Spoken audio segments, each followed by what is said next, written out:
আসসালামু আলাইকুম। আমার ভিডিওটি আপনারা যে যেখান থেকে দেখেছেন আশা করি অনেক ভালো আছেন। আজকে আরেকটা নতুন রেসিপি নিয়ে আপনাদের কাছে চলে আসলাম। নতুন একটা ভর্তার রেসিপি। ভর্তা কিন্তু আমাদের বাঙালিদের সবারই অনেক পছন্দের। আর সেটা যদি একটু নতুনভাবে করা হয় বা ভিন্নভাবে করা হয় খেতে কিন্তু অনেক মজা লাগে। আজকে আমি আলু আর পটলের ভর্তা করব। এজন্য আলু আর পটলটা প্রথমে ভালো করে ছিলে নিব।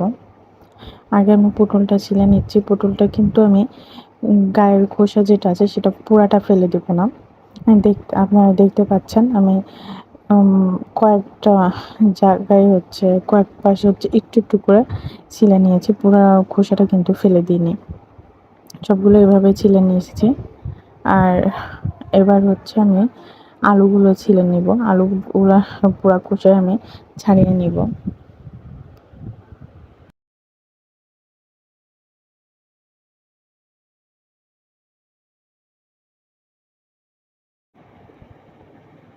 তো আমি আলুগুলো ছিলে নিয়েছি।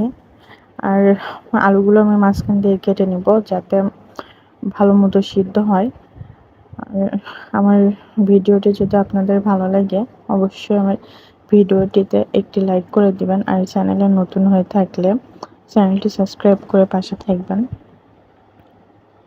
আর অলরেডি যারা কাজটি করে ফেলছেন তাদের তো অসংখ্য ধন্যবাদ। তো আমার আলুগুলো কেটে নেওয়া হয়ে গিয়েছে, দেখতে পাচ্ছেন। এগুলো আমি প্রেসার কুকারে দিয়ে সিদ্ধ করে নেব। আর যেহেতু পটলটা অনেক নরম সবজি আর অনেক পানি বের হয়, এই জন্য পানির পরিমাণটা কিন্তু বুঝে শুনে দিব। দেখতে পাচ্ছেন আমি পানিটা কিন্তু একদম যতটুকু পটল আর আলু আছে শেষ পরিমাণে দিয়েছি। এটা আমি প্রেসার কুকারে সিদ্ধ বসিয়ে দিলাম। আর এখানে আমি শুকনো মরিচ ভেজে নিচ্ছি সামান্য সরিষার তেল দিয়ে।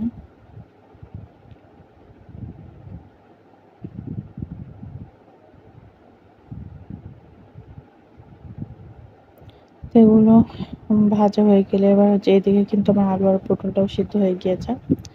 আর এটা বেশ গরম ছিল, তো এই কারণে আমি একটু ডাল ঘুটনি দিয়ে একটু ম্যাশ করে নিচ্ছি। আপনারা চাইলে হাত দিয়েও করতে পারেন। তো এগুলো আমি ভালো মতো কিন্তু করে নিব, ম্যাশ করে নিব।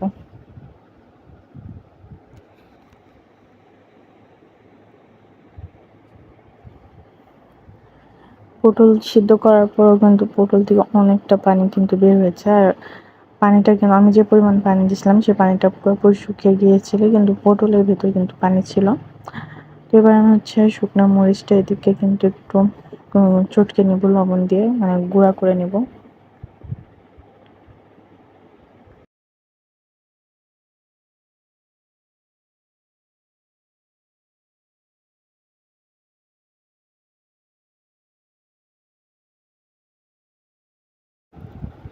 এবার কিন্তু আমার মরিচটা গুঁড়া করা হয়ে গিয়েছে।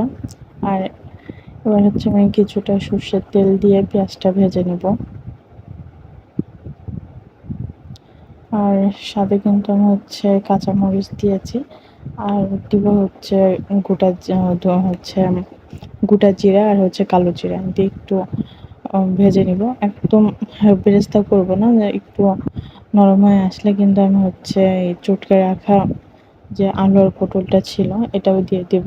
আর যে মরিচটা গুঁড়া করে রেখেছিলাম এটা দিয়ে ভালো করে মিশিয়ে নিব।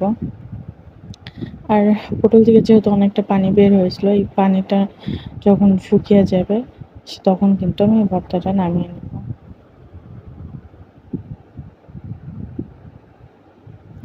আর লবণ কিন্তু আমি দেইনি, সিদ্ধর সময় কিন্তু লবণ দেইনি, আপনারা খেয়াল করছেন।